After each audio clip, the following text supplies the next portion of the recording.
Tonight, CBS News sat down exclusively with women who say Democratic Congressman Eric Swalwell sexually has harassed them.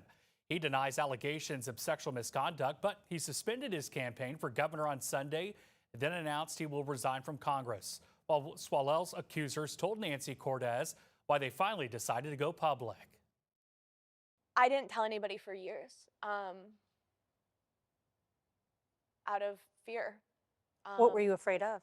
Well, at first I thought I was all alone. Annika Albrecht was still in college when she says she got what she thought was a big break.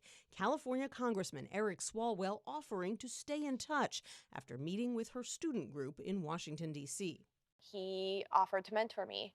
Wow. That was, as someone who knew virtually nothing about politics at the time, or no one, that was just an incredibly generous offer that I felt very lucky to have. She says Swalwell created a group chat with all the students and then added her as a friend on the messaging app Snapchat. And so I asked the other people that were in the meeting, did he add them? And they said no. Were they all men? Yes. I was the only woman in the meeting. She says Swalwell, who was then in his late 30s, started out talking politics, but his messages soon turned flirtatious. Ultimately, it reached a point where he invited me to a hotel to meet him. It was very clear what the connotation was. At that point, I completely stopped responding. What I keep thinking back to is how lucky I am that I didn't go to that hotel. Alisa Marco says she had a similar experience in 2021. She sent Swalwell a supportive message on Twitter, and to her surprise, he messaged right back. I was so excited. I was a low-level staffer who had no real political background, and he was this established figure in Democratic politics.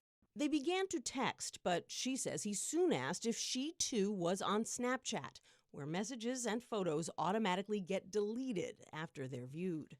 How did the tenor of his conversation change? It started out as professional and platonic, and then slowly they became more and more explicit, asking me what I was wearing. Then one night he was on a trip and he was laying in his hotel room bed, and then he sent me a photo of his penis. Samarco showed us text messages she sent to friends at the time about Swalwell's alleged advances. In one, she wrote, "He's snapping me right now, asking when he can see me." But beyond that, both women said little for years as they built careers as Democratic campaign strategists. I was terrified that if I spoke out against him, then people would think that I was a loose cannon, that I couldn't be trusted, that maybe I'm making it up. That was until Swalwell decided to run for governor of California. I'm Eric Swalwell, and it's this simple. And quickly moved to the top of the pack. The idea that this man who has already abused his power would be given even more power and could potentially harm even more women made my whole body sick.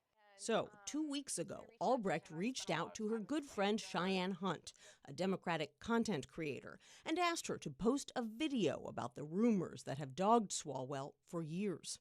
The Democratic candidate currently leading in the California governor's race has a known history of being predatory towards women. I could never have guessed where it would lead us.